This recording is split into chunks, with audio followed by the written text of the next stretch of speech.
Corona को लेकर केंद्र सरकार ने दी अच्छी खबर, कहा दूसरी लहर पड़ रही है मंद, प्रतिबंधों में छूट के लिए चरणबद्ध तरीके से विचार करे राज्य। कोरोना से बड़ी राहत, 44 दिन बाद मिले 1,68,364 नए मरीज, बिहार में भी संक्रमण दर हुआ 2.1%। एम्स पटना में बच्चों पर टीके का ट्रायल आज से शुरू, 80 बच्चों पर होगा ट्रायल। ट्रायल में शामिल बच्चों को मिलेगा प्रोत्साहन राशि। ओडिशा बंगाल में तबाही मचाने के बाद बिहार पहुंचा यास, कई जिलों में तेज हवाओं के साथ बारिश, अलर्ट जारी।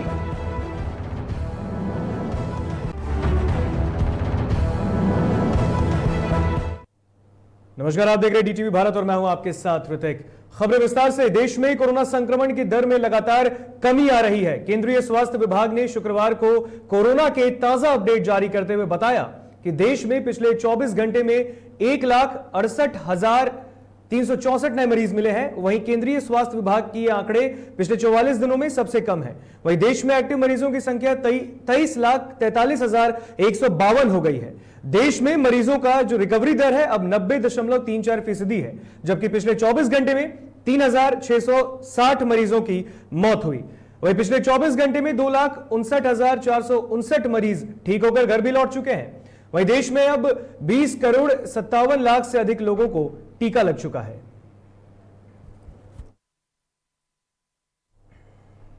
बात बिहार की। बिहार में भी कोरोना के मामलों में लगातार कमी आ रही है। गुरुवार को बिहार में 2,568 नए कोरोना संक्रमित मरीजों की पुष्टि हुई।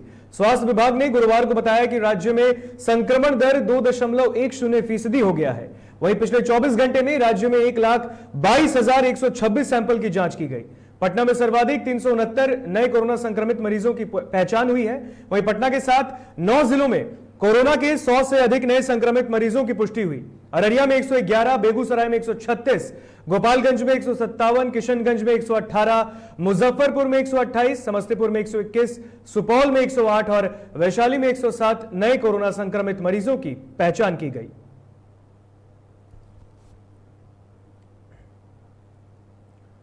पटना एम्स में बच्चों पर कोरोना के टीके का ट्रायल आज से शुरू हो जाएगा। इस ट्रायल में 2 से 18 साल तक के बच्चे भाग ले सकते हैं। यहां बच्चों को कोवैक्सीन की डोज दी जाएगी।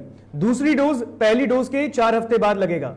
एम्स अधीक्षक डॉक्टर सीएम ने बताया कि कोरोना संक्रमित हो चुके और एंटीबॉडी विकसित हो चुके बच्चों को यह डोज नहीं लगेगी। इसके लिए ट्रायल में आने वाले सभी बच्चों का आरटीपीसीआर और एंटीबॉडी भी जांच की जाएगी। उन्होंने कहा कि ट्रायल में शामिल बच्चों को प्रोत्साहन राशि और प्रमाण पत्र भी दिया जाएगा।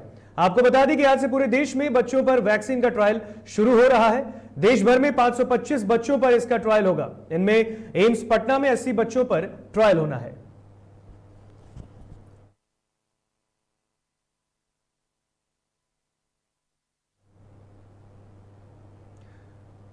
और आज से बिहार में 2 से 18 साल के बच्चों को जो है वो भी कोवैक्सीन डोज दिया जाएगा। और इस पर अधिक जानकारी के लिए हमारे साथ सहयोगी शर्मिला जुड़ चुके हैं। शर्मिला, अब 2 से 18 साल के बच्चों को भी वैक्सीनेशन की प्रक्रिया से जोड़ा जा रहा है।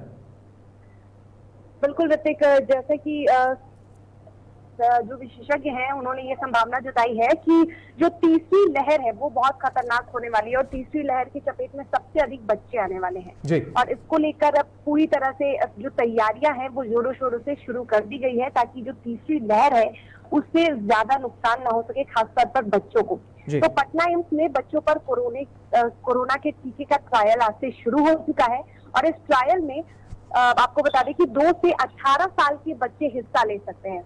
मतलब यहाँ बच्चों को वैक्सीनेशन की डोज दी जाएगी और दूसरी डोज पहली डोज के 4 हफ्ते बाद लगेगा। यानी कि ये जो डोज है, पहली डोज जो है उसके 4 हफ्ते बाद दूसरी डोज को दिया जाएगा। यानी कि ये जो डोज है वो कम है बच्चों में, क्योंकि अमूमन तौर पर हम ये देख रहे हैं कि जो 18 साल से आगे के जो भी लोग हैं वो अगर वैक्सीनेशन ले रहे हैं तो 1 महीना या 2 महीने के बाद, अभी फिलहाल इसमें नियमों में लगातार संशोधन किया जा रहा है कि जो दूसरी डोज है वो कब लिया जाएगा। फिलहाल जो बच्चों में अभी जो ट्रायल चल रहा है, ऐसे में जो पहली डोज होगी उसकी जो दूसरी डोज होगी वो 4 हफ्ते बाद लगेगी। बिल्कुल। तो इसकी जानकारी एम्स के अधीक्षक ने दी है और उन्होंने ये बताया है कि जो कोरोना संक्रमित हो चुके हैं बच्चे और जो एंटीबॉडी विकसित हो चुके हैं बच्चों को, ये डोज नहीं लगेगी। तो आज से ये शुरू हो गया है और इससे काफी फायदा होने वाले हैं। बिल्कुल, और बच्चों का पहले आरटीपीसीआर और एंटीजन बॉडी टेस्ट भी कराने की बात की जा रही है कि पहले उनका जांच होगा, उसके बाद ही उन्हें वैक्सीन दी जाएगी। बिल्कुल, पहले उनका जांच होगा और जिन बच्चों में, यानी जो संक्रमित बच्चे हैं जिनमें एंटीबॉडी विकसित हो चुकी है, उन्हीं बच्चों को उन बच्चों को ये डोज नहीं लगेगी जो कोरोना संक्रमित हो चुके हैं और एंटीबॉडी जिनमें विकसित हो चुकी है। और इसके लिए जो भी ट्रायल में आने वाले बच्चे हैं उनका आरटीपीसीआर और एंटीबॉडी की जांच की जाएगी। और एम्स की जो अधीक्षक है उन्होंने भी यही बताया है कि ट्रायल में शामिल बच्चों को प्रोत्साहन राशि और प्रमाण पत्र भी दिया जाएगा। बाकायदा उनका प्रॉपर तरीके से पहले जांच होगा, उसके बाद ही जो वैक्सीनेशन की प्रक्रिया है उसे शुरू किया जाएगा। बिल्कुल, और इसमें यह भी कहा जा रहा है शर्मिला कि जो 2 से 18 साल के बच्चे होंगे जब वो वैक्सीन सेंटर पे जा सकते हैं और एम्स में इसकी पूरी व्यवस्था, मुकम्मल व्यवस्था की गई, तो वहां पर क्या कुछ स्थिति अभी है? बिल्कुल, वैक्सीन सेंटर पे जा सकते हैं 2 साल से 18 साल के बच्चे, वो भी हिस्सा ले सकते हैं वैक्सीनेशन में। और जो तैयारियां हैं वो पूरी हो चुकी हैं। जैसा कि मैं आपको यही कह रही हूँ कि जो एम्स के अधीक्षक हैं उन्होंने यही कहा है कि जो तैयारियां हैं वैक्सीनेशन को लेकर, जो ट्रायल है वैक्सीनेशन का, उसको लेकर तैयारियां पूरी तरह से हो चुकी हैं और बच्चों पर वैक्सीन का ट्रायल जो शुरू हो चुका है, जिससे देश भर में 525 बच्चों पर इसका ट्रायल होने वाला है और इसमें एम्स पटना में 80 बच्चों पर ट्रायल होने वाला है। तो इसकी तैयारी हो गई है और अब देखना यह है कि बच्चों पर इसका कितना असर होता है। जी बिल्कुल, तमाम जानकारी के लिए बहुत शुक्रिया आपका शर्मिला। तो ये शर्मिला ने हमें तमाम जानकारी अभी दी है। एम्स पटना में 2 से 18 साल के बच्चों का वैक्सीन आज दिया जाएगा और कोवैक्सीन उन्हें दिया जाएगा, लेकिन इससे पहले आरटीपीसीआर और एंटीजन बॉडी टेस्ट उनका करवाना अनिवार्य है। देन उसके बाद ही उन्हें जो है कोरोना का टीका दिया जाएगा। तो इसको लेकर मुकम्मल व्यवस्था भी पटना के एम्स में की गई है। 2 से 18 साल के बच्चे जाकर इसमें हिस्सा लेंगे और करीबन 80 बच्चों को आज एम्स पटना में कोरोना का टीका दिया जाएगा। बढ़ते खबरों में आगे, पटना में बिहार के स्वास्थ्य मंत्री ने कहा कि देश भर में कोरोना संक्रमण के बीच बिहार के युवाओं ने राष्ट्रीय जिम्मेदारी और जवाबदेही का परिचय दिया है। कोरोना के खतरे को कम करने के लिए बिहार सरकार लगातार कोशिश कर रही है। अब उसके परिणाम भी सामने आने लगे हैं। टीकाकरण में इस वक्त बिहार देश में पहले नंबर पर पहुंच गया है। फिलहाल कोरोना वैक्सीनेशन को लेकर जो रिपोर्ट जारी की गई है उसके मुताबिक 18 से 44 साल तक के आयु वर्ग में बिहार में टीकाकरण की रफ्तार देश में सबसे ज्यादा है। वहीं इस उपलब्धि पर स्वास्थ्य मंत्री मंगल पांडे ने कहा कि हर काम में बिहार बेहतर कर रहा है, चाहे वो इलाज का मामला हो, चाहे जांच का मामला या फिर टीकाकरण का।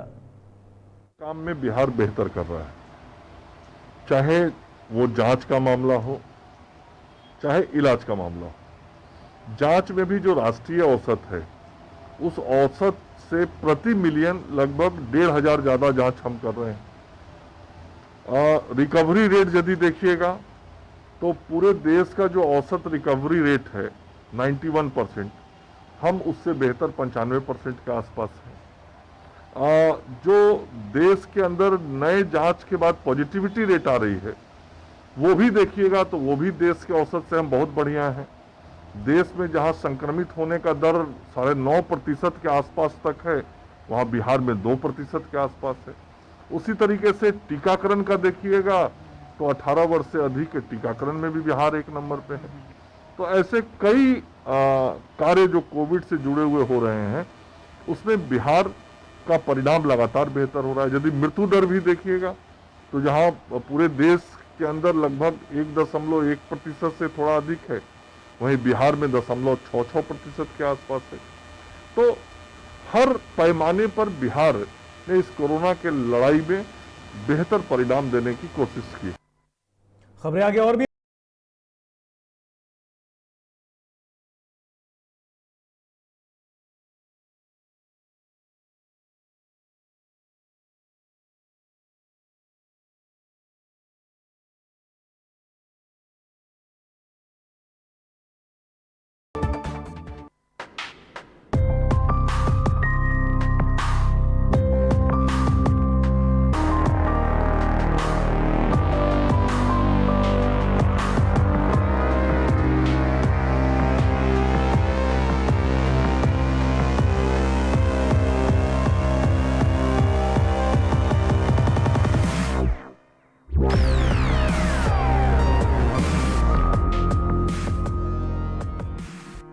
नमस्कार, मेरा नाम है सौरभ सफारी। मैं पटना रंगमंच का एक अभिनेता हूँ। कुछ दिन पहले मेरा कोरोना का रिपोर्ट पॉजिटिव आया था। जिसको सुनते ही मेरे घर वाले, मेरे दोस्त सब लोग परेशान हो गए थे। ऐसी स्थिति में मैं घबराते हुए नहीं बल्कि हौसले से और समझदारी से काम लेते हुए डॉक्टरों की सलाह पर घर में ही रह करके खुद का इलाज किया और सारी सुविधाएं ली और दिन में 3 बार भाप लिया और जो भी चीज़ होता है इन चीज़ों पे संयम रखा और इन चीज़ों का काम किया, तब जा करके मेरी स्थिति में सुधार हुआ और आज मैं कोरोना निगेटिव हूँ। हाँ, मैंने कोरोना को हराया है। आप भी हिम्मत रखिए, हौसला रखिए, अपनों का सहयोग लीजिए और कोरोना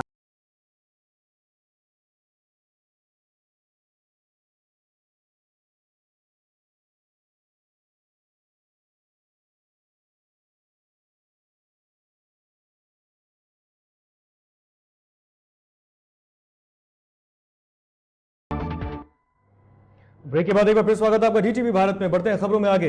तूफान यास का असर अब पटना जिले में भी देखने को मिल रहा है। जिले में लगातार बारिश होने से जल जमाव की स्थिति उत्पन्न हो गई है। ऐसे में नगर निगम के दावे खोखले साबित हो रहे हैं। 24 घंटों की बारिश ने ही पटना नगर निगम की पोल खोल दी है। पटना सिटी के कई इलाकों में जल जमाव होने की शिकायत मिल रही है और बीती रात से ही कई इलाकों में बिजली भी बाधित है। वहीं डीएम डॉक्टर चंद्रशेखर सिंह ने चक्रवाती तूफान को ध्यान में रखते हुए आम लोगों से सतर्क रहने की भी अपील की है। तस्वीरें आपको दिखा रहे हैं पटना के इलाके की। ये पटना सिटी की तस्वीरें हैं जहां पर तूफान यास, जो चक्रवाती तूफान यास की बातें सामने आ रही थी, अब वो बिहार में एंटर कर चुका है। बीती रात से तेज बारिश हो रही है। तस्वीरों भी में आप देख सकते हैं कि ये राजधानी पटना की सड़कें हैं जो जल जमाव की स्थिति आज उत्पन्न हो गई है। 24 घंटे की बारिश और ये हालात राजधानी पटना के। और इस बीच जो भी नगर निगम के दावे थे वो अब खोखले साबित होते दिख रहे हैं। तो तस्वीरें हम आपको पटना सिटी की दिखा रहे हैं जहां पर यास तूफान का भी असर देखने को मिला है। बीती रात से ही राजधानी के इलाकों में बारिश हो रही है। तेज बारिश ने राजधानी की सड़कों को भी जल जमाव की स्थिति में लाकर रख दिया है। तस्वीरें देख सकते हैं, कहीं कहीं पेड़ भी गिरे हैं, यानी तूफान का ही असर है जहां पर पेड़ के गिरने से यातायात भी बाधित हुई है। कई ऐसी बातें सामने निकल कर आ रही हैं कि 24 घंटे की बारिश में ही जो यास का असर देखने को मिला है उसमें ही राजधानी पटना में जल जमाव की स्थिति उत्पन्न हो गई है। लेकिन इस बीच पटना के जिलाधिकारी डॉक्टर चंद्रशेखर सिंह ने पटना वासियों से यह अपील भी की है कि यास से बचने के लिए अपने घरों में रहें, सतर्क रहें और अपील लगातार वो कर रहे हैं। लेकिन इस बीच ये तस्वीरें हम आपको दिखा रहे हैं पटना सिटी की जहां पर 24 घंटे की बारिश और आप देख सकते हैं नदी बन गया है राजधानी सड़कों का ये जो आलम है। और महज एक दिन की बारिश ने पटना के व्यवस्थाओं की पोल खोलकर रख दी। ये तस्वीरें उस स्मार्ट सिटी की है जिसकी कल्पना बिहार वासियों ने नहीं की थी। जरा देखिए गांधी मैदान का नजारा, नगर निगम के कार्यों की पोल खोलती ये तस्वीर। जरा सोचिए, अगर एक दिन की बारिश ने राजधानी पटना को डुबो दिया तो फिर आगे क्या होने वाला है। तो अब तस्वीरें हम आपको राजधानी पटना की दिखा रही है। गांधी मैदान का इलाका है जहां पर 24 घंटे की बारिश ने जल जमाव की भयावह स्थिति उत्पन्न कर दी है। ये होटल मौर्या के पास की तस्वीरें हम आपको दिखा रहे हैं। 24 घंटे की बारिश और जल जमाव की स्थिति, जिस तरीके की दावे नगर निगम कर रही थी वो अब खोखली साबित हो रही है। और पटना को पेरिस बनाने वाले यादें याद हैं? नहीं तो कोई बात नहीं, आज हम आपको पेरिस की सैर कराएंगे जहां आप जाना तो चाहेंगे, लेकिन आपसे गुजारिश है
दुहारी पानी गिरावे का जड़ी को क्या नाम है? शांति देवी। ये रोड का हालत कब से ऐसा?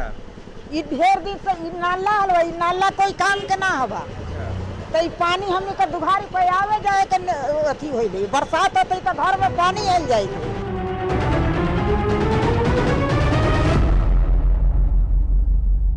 क्या सोचा आपने? साहब, ये तस्वीर राजधानी पटना की ही है। ये उसी राजधानी की तस्वीर है जहां सूबे के शहंशाह रहते हैं, जहां से विकास कार्यों का रोड मैप तैयार किया तो जाता है, लेकिन सारी तैयारियां फाइलों में ही चलते चलते थक जाती हैं। तभी तो सड़कों पर नहीं उतर पाती और लोग हर बारिश में गंगा स्नान का मजा ले लेते हैं।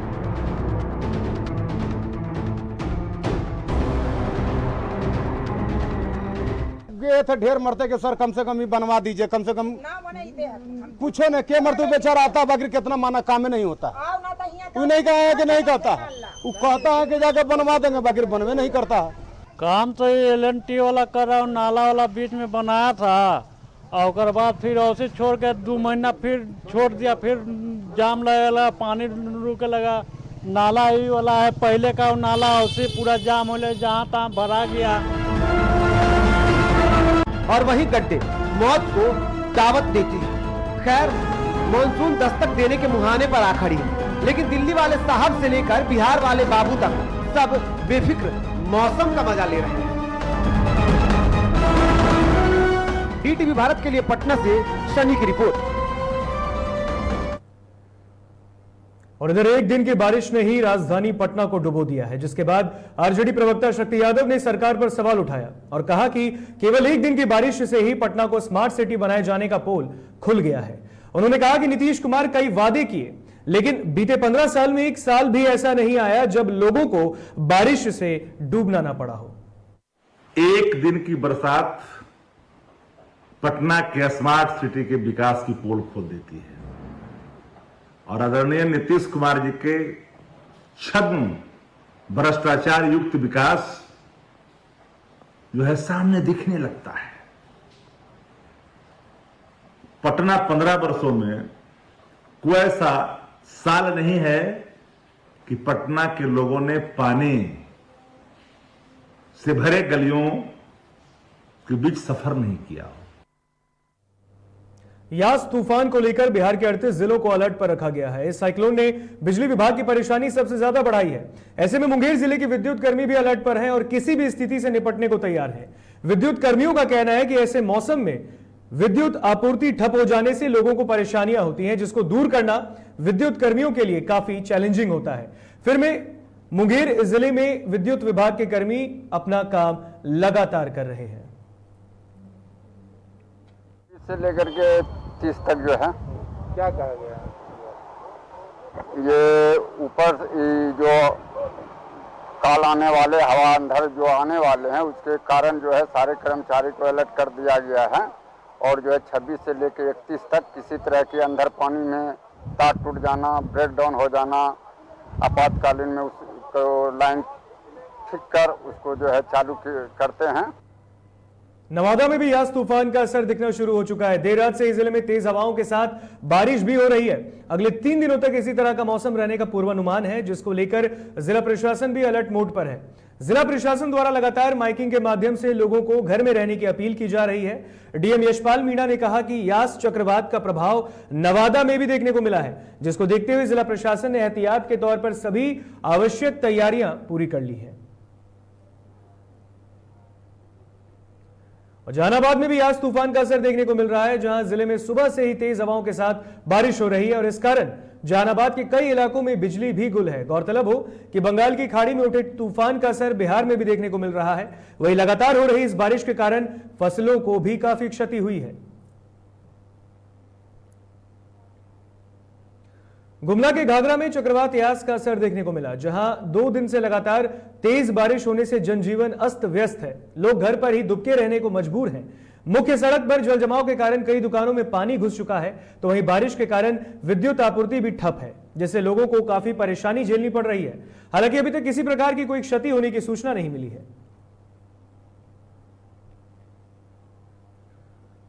बिहार में जहां एक और कोरोना से मरीजों की मौत हो रही है, तो वहीं दूसरी ओर बक्सर जिले के पैगंबरपुर पंचायत में उप स्वास्थ्य केंद्र बंद पड़ा है, जिस कारण वहां के लोगों को इलाज कराने के लिए दूर शहर में जाना पड़ता है। वहीं स्वास्थ्य व्यवस्था की इस बदहाल स्थिति से ग्रामीणों में काफी रोष है। उनका कहना है कि निजी क्लिनिक में मनमानी फीस ली जाती है, इससे वे परेशान हैं।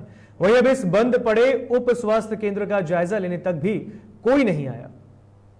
उपस्थित हैं उप केंद्र बड़का सिघनपुरा पर, और यहाँ की दिखाएंगे बदहाली का हाल, जो कि किसी से अब छुपा नहीं है। तो सबसे पहले हम आएंगे और देखेंगे कि किस तरह से एक स्वास्थ्य केंद्र के मेन गेट पर ताला भी लगा हुआ है और डॉक्टर यहाँ पर नदारद रहते हैं। दवाइयों की अगर बात कर ले तो दवाइयाँ तो दूर की बात है, जहाँ डॉक्टर ही नहीं दिखते वहाँ दवाइयाँ तो बहुत ही दूर की बात है। कई लोग भी यहाँ पर उपस्थित हैं, उनसे भी हम जरा बात करेंगे, लेकिन सबसे पहले हम चाहेंगे कि कैमरामैन से जरा दिखाए वो कि किस तरह से दरवाजे को ताला मारा हुआ है, दरवाजे पर ताला मारा हुआ है। और यहाँ पर अंदर की स्थिति भी जरा हम दिखाएंगे कि अंदर की क्या स्थितियाँ हैं। साफ सफाई के नाम पर कुछ भी नहीं है यहाँ। अंदर में गेट ऐसे ही टूटे हुए हैं, सामान इधर से उधर बिखरे पड़े हुए हैं, गंदगी का भरमार है यहाँ और डॉक्टर नदारद हैं। जहाँ कोरोना की अगर बात कर ले तो लोग मर रहे हैं और अब जो है कोरोना ग्रामीण क्षेत्रों में भी अपना पांव पसारने लगा है, तो और दूसरी तरफ डॉक्टर नदारद हैं। कुछ लोग हैं, उनसे भी हम बात करेंगे। ये उप स्वास्थ्य केंद्र है, यहाँ पर ताला बंद है जी। कितने दिनों से सर? मैक्सिमम तो ये बंद ही रहता है। बंद ही रहता है? हाँ, हफ्ते में, 15 दिन में, 20 दिन में, कभी एक बारी जब मन मर्जी होता है तो डॉक्टर आते हैं, खोलते हैं, साफ सफाई होती है, फिर वैसे ही ताला लग जाता है। स्थिति तो ठीक नहीं है। बहुत बार हम लोग प्रयास किए, हम लोग बहुत डीएम से मिल चुके हैं इस विषय में, सिविल सर्जन से मिल चुके हैं, लेकिन वो बोले डॉक्टर की कमी है। अभी बंद पड़े हैं, एपीएचसी स्वास्थ्य केंद्र है, जैसे कि बगेन है, सिंहपुरा है। आपको देखिए, इसमें पहले ही आप लोगों को बताए थे कि सब पहले जब बीसीएचसी का जब ये हुआ था, जब काफ़ी संख्या में मरीज जब आने शुरू हुए थे, तो स्वास्थ्य विभाग का ही ये था कि चूंकि हमको डॉक्टर डीसीएचसी में प्रतिनियुक्त करना है तो वो एपीएचसी से हम लोग पुल करें। धीरे धीरे करके जो है वो डीसीएचसी का भार कम हो रहा है। स्वास्थ्य विभाग का जो है गाइडलाइन भी आ चुका है कि अब हम लोग को हर एक एपीएचसी है उसको हम लोग को चालू कराना है। तो जैसे ही हम लोगों का बर्डन कम होते जा रहा है, तो यहाँ के जो डॉक्टर जो हम एपीएचसी से लेके आए थे उनको हम रिलीज करके जो है हम धीरे धीरे करके एपीएचसी भी हमारा सारा चालू हो जाएगा। कोरोना काल, डॉक्टरों की कमी, नर्सेज की कमी पूरे बिहार सरकार की व्यवस्था पर सवाल खड़ा कर रहा है। जहां एक तरफ कोरोना काल में उप स्वास्थ्य केंद्रों से डॉक्टरों को हटा करके कोविड अस्पतालों में, अनुमंडल तथा जिले में भेज दिया गया, वहीं स्वास्थ्य विभाग द्वारा एक आदेश भी जारी किया गया जहां पे ये कहा गया कि कोविड अस्पतालों से जो डॉक्टर उप स्वास्थ्य केंद्र और नर्सेज थी, वो जो उप स्वास्थ्य केंद्र में पदस्थापना था उनका, वो जल्द से जल्द अपनी पूर्व की जगह पर योगदान दे, लेकिन ऐसा अभी तक देखने को नहीं मिल रहा है और उप स्वास्थ्य केंद्र पूरी तरह से बदहाली की दिशा में बढ़ते जा रहा है। कैमरामैन दिनेश राय के साथ सुमित पांडे, बक्सर। सीतामढ़ी में अस्पताल रोड स्थित मणि क्लिनिक को सदर एसडीएम के निर्देश पर सील कर दिया गया। दरअसल क्लिनिक के संचालक डॉक्टर नीलमणि सिंह के खिलाफ एक महिला ने प्राथमिकी दर्ज कराई। दर्ज प्राथमिकी में बताया गया कि 20 मई को पीड़ित महिला की तबीयत खराब होने के बाद उसे क्लिनिक में भर्ती कराया गया, जहां डॉक्टर ने कोरोना का मरीज बताकर ज्यादा पैसे की मांग करने लगे, जिसके बाद पीड़िता ने बिल की मांग की तो उसके साथ मारपीट करने की धमकी दी गई। और इस पर अधिक जानकारी के लिए सीतामढ़ी से संवाददाता अमित कुमार हमारे साथ जुड़ चुके हैं। अमित, इस तरह की मनमानी बातें सामने आ रही हैं और क्लिनिक को अब सील भी कर दिया गया है। जी हाँ, मैं बता दूं कि 24 मई को फर्जी तरीके से कोरोना मरीज के लेकर इलाज करने के आरोप में मणि हॉस्पिटल चिकित्सक डॉक्टर नीलमणि को नगर थाने की पुलिस ने गिरफ्तार कर जेल भेज दिया था। मामले को लेकर परसौनी थाना क्षेत्र के परशुरामपुर निवासी अजय शर्मा की पत्नी मुन्नी देवी ने आवेदन देकर प्राथमिकी दर्ज करवाई थी। वहीं सदर एसडीओ के निर्देश पर डुमरा सीओ चंद्रजीत प्रकाश के नेतृत्व में गुरुवार को नगर थाने की पुलिस ने फर्जीवाड़ा मामले में आरोपित चिकित्सक डॉक्टर नीलमणि के सदर अस्पताल में स्थित मणि हॉस्पिटल को सील कर दिया गया। जी बिल्कुल, और इस क्लिनिक को सील तो कर दिया गया है अमित, लेकिन फिलहाल जो डॉक्टर है उन पर क्या कुछ कार्रवाई की गई है? डॉक्टर को जेल भेज दिया गया है। आगे की कार्रवाई मतलब यहाँ सील करके आगे की कार्रवाई। बिल्कुल, तमाम जानकारी के लिए बहुत बहुत शुक्रिया अमित आपका। तो सीतामढ़ी में ये खबर सामने आ रही है जहां पर गलत तरीके से इलाज करने का आरोप लगाया था पीड़िता ने, और जब बिल मांगी गई तो उसके साथ मारपीट की गई है, लेकिन यहां पर पूरी कार्रवाई के बाद डॉक्टर को भी जेल भेज दिया गया है। कोरोना की दूसरी लहर को लेकर बिहार में लॉकडाउन है। इस बीच मारपीट का एक वीडियो तेजी से वायरल हो रहा है। इस वायरल वीडियो के बारे में बताया जा रहा है कि औरंगाबाद शहर के नावाडीह मोहल्ले का है। बताया जा रहा है कि लॉकडाउन के बीच रात के अंधेरे में छत से पाइप निकालने को लेकर हुई हिंसक झड़प में 2 महिलाएं समेत 7 लोग गंभीर रूप से जख्मी हो गए। वहीं दोनों पक्षों की ओर से प्राथमिकी दर्ज कराई गई है, जिसके बाद पुलिस मामले की छानबीन कर रही है। पैसा पे चोरी कर रहा है। हम लोगों ने जाके वार्ड कमिश्नर को भी कहा, उसके बाद जो है फिर इसके घर पे भी आदमी भेजा कि जैसा ये मामले को बोलिए कि वो पानी पाइप के जरिए निकालें, मगर ऐसी बात नहीं हुई है। वहाँ 2 दफ़ा हमारे भाई जो 80 बरस के हैं का वो गए, बोलने की कोशिश किया, मगर एक बात समझने के लिए तैयार नहीं, बोले कि नहीं ऐसी हो। आखिर में उन लोगों ने हम लोगों के साथ लड़ाई और झगड़े पर उतारू हो गए। कटिहार के बरारी में निजी फाइनेंस कंपनी के मैनेजर से हथियार के बल पर मोटरसाइकिल लूट की घटना को अंजाम देने के लिए 2 अपराधियों को पुलिस ने गिरफ्तार किया है। गिरफ्तार अपराधियों के पास से पुलिस ने 1 देसी कट्टा, 2 जिंदा कारतूस और बाइक बरामद किया है। बताते चले कि अपराधियों ने बरारी थाना क्षेत्र के कालू बाबा स्थान के पास एक निजी फाइनेंस कंपनी के मैनेजर से लूट की घटना को अंजाम दिया था। मुंगेर के नक्सल प्रभावित इलाके भीमबांध के लोगों को आजादी के बाद भी अब तक चिकित्सा व्यवस्था नहीं मिल पाई है। यहां के वासियों को अब भी झोलाछाप डॉक्टरों पर आश्रित रहना पड़ता है।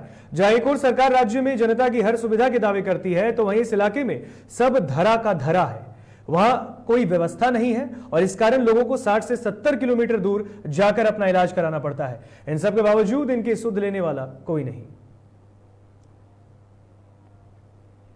झरिया की सड़कें पूरी तरह से खस्ता हाल हैं, जिसके कारण आए दिन यहां की सड़कों पर एक्सीडेंट होना आम बात हो गई है। यहां के झरिया धनबाद मुख्य मार्ग हो या झरिया के बाजारों की सड़कें वाहन चलाना जान जोखिम में डालने के समान है। वहीं पिछले कुछ घंटों से रुक रुक कर लगातार हो रही बारिश के कारण लोगों की परेशानियां भी बढ़ गई है। झारखंड सरकार जहां एक और मरीजों के लिए बेहतर सुविधाओं के दावे कर रही है, तो वहीं गुमला में मरीज इलाज के लिए दर दर भटक रहे हैं। ऐसी ही एक तस्वीर गुमला जिला के चैनपुर प्रखंड के सामुदायिक स्वास्थ्य केंद्र की है, जहां पर 2 डॉक्टर के सहारे सामुदायिक स्वास्थ्य केंद्र चलता है। ग्रामीणों के मुताबिक दोनों ही डॉक्टर ड्यूटी के दौरान नदारद भी रहते हैं। बता दें कि जारी प्रखंड अंतर्गत बारवाडी गांव में सड़क दुर्घटना में एक व्यक्ति घायल हो गया, जिसे इलाज के लिए अस्पताल लाया गया, लेकिन वहां कोई डॉक्टर मौजूद नहीं था। देवघर पुलिस साइबर क्राइम के खिलाफ लगातार छापेमारी कर रही है। देवघर जिला के जसेड़ी, चित्रा और पथरडा ओपी थाना क्षेत्र में छापेमारी कर कुल 10 साइबर अपराधी को गिरफ्तार किया गया है। गिरफ्तार सभी साइबर अपराधी फर्जी तरीके से ऑनलाइन के माध्यम से ठगी का काम करते थे। गिरफ्तार 3 साइबर अपराधी पूर्व में भी साइबर क्राइम के मामले में जेल जा चुके हैं।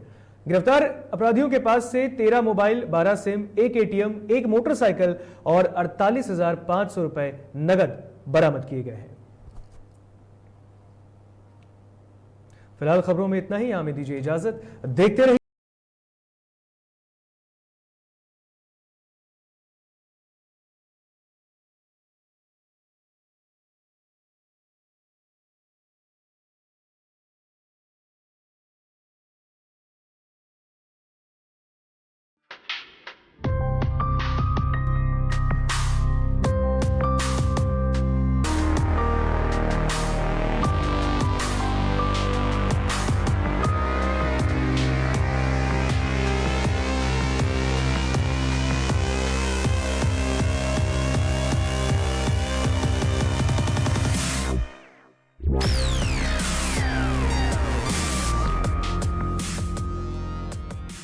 मास्क लगाएं, सैनिटाइज़र का उपयोग करें और अपने आप को सेफ़ रखें, क्योंकि ये बुनियादी चीज़ है। और मुझे लगता है कि ये बहुत डिफ़िकल्ट भी नहीं है, क्योंकि हम अब हमें आदत सी हो गई है मास्क और सैनिटाइज़र्स के साथ जीने में, और अब तो आदत सी है मुझको ऐसे जीने में, ऐसा टाइप।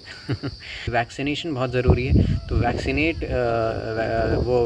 रजिस्टर करें। अगर आपका स्लॉट नहीं भी आया तो थोड़ा सा धैर्य रखें, पेशेंस रखें, क्योंकि वो आएगा, अपना टाइम आएगा। या अपने वैक्सीनेशन का टाइम आएगा, सो डोंट वरी। अगर वो भी हो जाए उसके बावजूद भी मास्क